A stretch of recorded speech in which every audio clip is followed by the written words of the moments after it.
and saw President Obama's proclamation, the first one in almost a decade. So that was a good way to start the day, and then we get to end the day with some of these wonderful heroes who have contributed so much and are working tirelessly every day in small ways and large ways to make a difference for all of us in this room. So I want to thank you for coming, and I'm going to go right into the awards. So without further ado.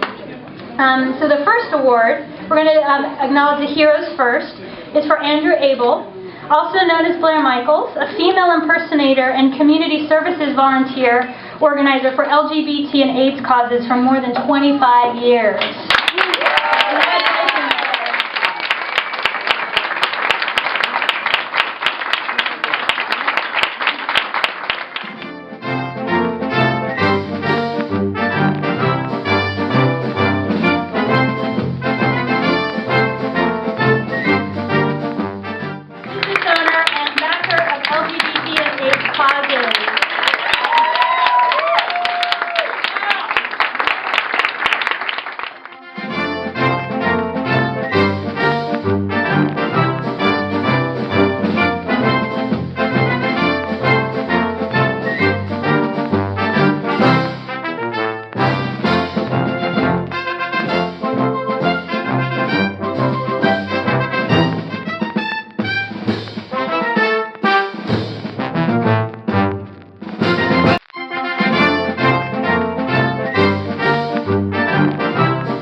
Thank you. I won't speak at very great length.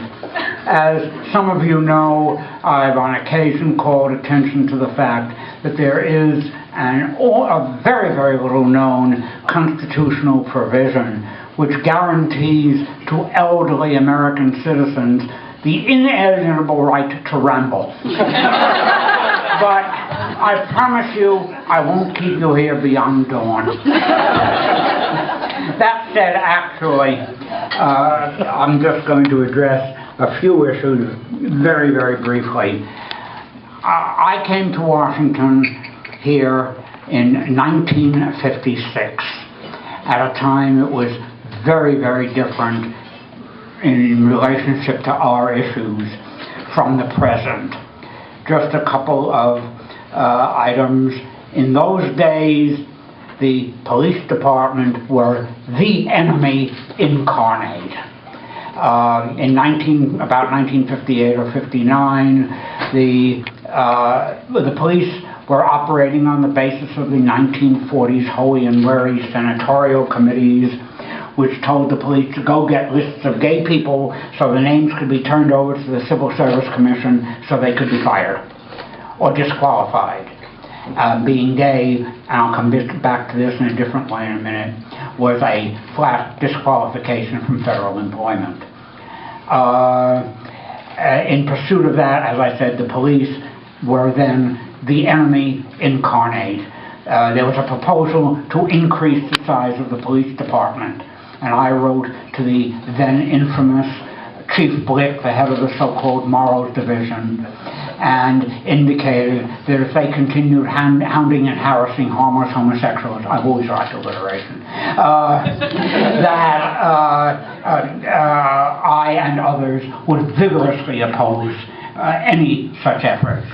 We had a meeting, and he did agree, and this was a major concession in those days, that in fact they would not take prosecutorial action against gays, same-sex couples who danced in gay bars. We did have a few in those days. And within the next few years, we got the first of same-sex dancing in gay bars. It's with great delight that I have seen this change. The police remained very much the enemy through the 50s, the 60s, the 70s, and on. Nevertheless, we now have, as one of, to my mind, one of the jewels of our district government, the Gay and Lesbian Liaison Unit of the Police Department.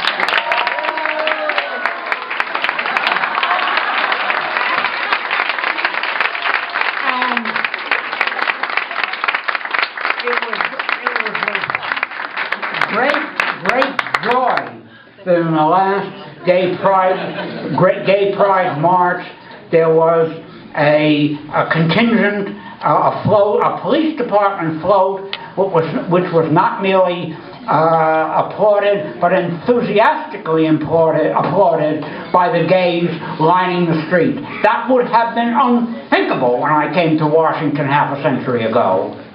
So.